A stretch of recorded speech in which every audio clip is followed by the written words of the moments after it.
क्या भाजपा की हार तय हो गई है कर्नाटक के विधानसभा चुनाव में? क्या व्यर्थ गई प्रधानमंत्री नरेंद्र मोदी की रैलियां और रोड शो?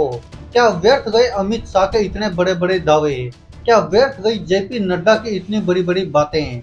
जी हाँ दोस्तों, कर्नाटक में एक बड़ा उलटफेर हो गया है। वैसे तो देखा जाए तो भारतीय जनता पार्टी को जीत तक पहुंचाने वाले एक समुदाय विशेष की बात करें तो वो लिंगायत है, जिसके दम पर भारतीय जनता पार्टी कर्नाटक में विधानसभा चुनाव जीत सकती है, लोकसभा चुनाव जीत सकती है। लेकिन सोचकर देखिए कि जब उसी लिंगायत समुदाय से ही सेंधमारी होने लग जाए, जब उसी लिंगायत समुदाय से ही भारतीय जनता पार्टी को बड़ा झटका लगने लगे। जी हाँ दोस्तों, हम बात कर रहे हैं भारतीय जनता पार्टी को जिस तरह से अब लिंगायत समुदाय की तरफ से एक बड़ा झटका मिला है, उसको शायद सोचकर और सुनकर ही आप समझ जाएंगे कि भाजपा का क्या हाल होने वाला है कर्नाटक के 2023 के विधानसभा चुनाव में। जी हाँ दोस्तों, कर्नाटक में 10 मई को होने वाले विधानसभा चुनाव से पहले कांग्रेस और भारतीय जनता पार्टी पूरी ताकत झोंक रही है। भाजपा हो या उसकी प्रतिद्वंदी कांग्रेस, दोनों विकास के दावे के साथ साथ अलग अलग मुद्दे भी उठा रहे हैं, लेकिन सभी की असल नजर कर्नाटक के महत्वपूर्ण लिंगायत समुदाय पर होती है। इस बीच कर्नाटक वीरशैव लिंगायत फोरम ने कर्नाटक विधानसभा चुनाव में समर्थन को लेकर अपना एक आधिकारिक पत्र जारी कर दिया है। फोरम ने लिंगायत समुदाय के लोगों से कांग्रेस को वोट देने की अपील की है। कर्नाटक में लिंगायत समुदाय को भारतीय जनता पार्टी का सबसे बड़ा समर्थक माना जाता है। ऐसे में इस कदम को भगवा दल के लिए झटके के रूप में देखा जा रहा है और कर्नाटक के विधानसभा चुनाव में शायद यह सबसे बड़ा झटका है भारतीय जनता पार्टी के लिए। कर्नाटक में जाति के अंक गणित को चुनावों में जीत तक पहुंचने की कुंजी के रूप में देखा जाता है। यही वजह है कि राज्य की प्रमुख आबादी और राजनीतिक रूप से जागरूक लिंगायत समुदाय पर हर दल की नजर है। जहां लिंगायत पारंपरिक रूप से भगवा खेमे की ओर झुके हुए हैं, वहीं प्रतिद्वंदी कांग्रेस और जेडीएस भी 10 मई के चुनाव से पहले संतों और वोटों को लुभाने में कोई कसर नहीं छोड़ रही है। कर्नाटक में लिंगायत संत अहम भूमिका निभाते हैं। उनके आशीर्वाद से ही कर्नाटक में अंतिम चुनावी परिणाम को प्रभावित करने में मदद मिलती है।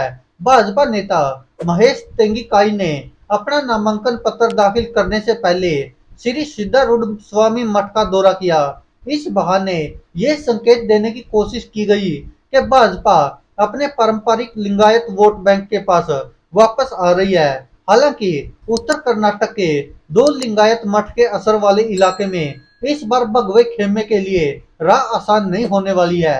पिछली बार इन मठों ने भारतीय जनता पार्टी को सत्ता तक पहुंचाने में काफी ज्यादा मदद की थी, लेकिन इस बार स्थितियां बदल गई है। इस बार भारतीय जनता पार्टी के कई शीर्ष नेता टिकट न मिलने के बाद पाला बदलकर कांग्रेस के खेमे में जा चुके हैं। इनमें पूर्व मुख्यमंत्री जगदीश शेट्टार, पूर्व उप मुख्यमंत्री लक्ष्मण साउदी, नेहरू ओलेकर और एनवाई गोपाल कृष्ण प्रमुख हैं। उत्तरी कर्नाटक में कितूर कर्नाटक और कल्याण कर्नाटक क्षेत्र शामिल है। इन दोनों क्षेत्र में राज्य के कुल 13 जिले आते हैं, जिसमें 90 विधानसभा सीटें हैं और इस क्षेत्र को लिंगायतों का गढ़ माना जाता है। यहाँ फिलहाल भारतीय जनता पार्टी के पास 90 में से 52 सीटें हैं, जबकि कांग्रेस के पास केवल 32 और जेडीएस के पास केवल 6 सीटें हैं। लेकिन इस बार गेम चेंज होने वाला है, क्योंकि इस बार कई लिंगायत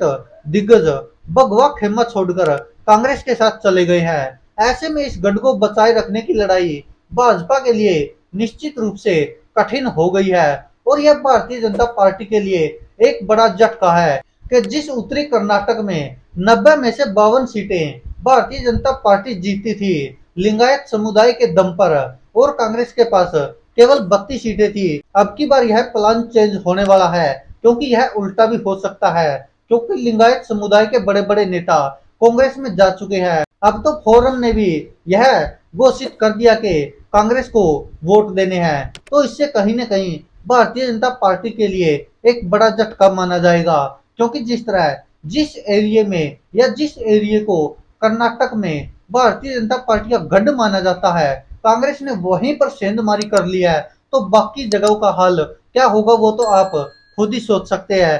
कि वैसे भी कर्नाटक में जो विधानसभा चुनाव होने हैं उनको लेकर जो कल ही एबीपी न्यूज के सी वोटर का जो सर्वे आया है उसमें भी भारतीय जनता पार्टी को जहां 70-75 के आसपास डोलते हुए देखा जाएगा, तो कांग्रेस को जहां 115 से 120 सीटें तक मिलने का अनुमान है। आपको बता दें कि यह कांग्रेस के लिए एक बहुत बड़ी उपलब्धि और एक अच्छा मौका है, क्योंकि डीके शिव कुमार की साख दांव पर लगी हुई है और उनका राजनीतिक करियर भी कर्नाटक के इन विधानसभा चुनाव पर डिपेंड करता है। वहीं भारतीय जनता पार्टी के लिए यह विधानसभा चुनाव इसलिए महत्वपूर्ण है क्योंकि इसी विधानसभा चुनाव से होकर लोकसभा चुनाव की ओर देखा जा रहा है। अगर कर्नाटक में विधानसभा चुनाव जो पार्टी जीतेगी, निश्चित रूप से लोकसभा चुनाव में भी उसका दबदबा कायम रहेगा। अब देखने वाली बात होगी क्या भाजपा अपना वोट बैंक बचा पाती है या फिर कांग्रेस उसके मुंह से निकाल लेती है। दोस्तों, इस पर आप क्या कहते हैं, अपनी राय कमेंट बॉक्स में जरूर दीजिएगा। क्या उत्तरी कर्नाटक में लिंगायत समुदाय वास्तव में अब कांग्रेस की तरफ झुकता नजर आ रहा है और भारतीय जनता पार्टी को एक बड़ा झटका देता नजर आ रहा है। धन्यवाद दोस्तों, देखते रहिए सच की आवाज।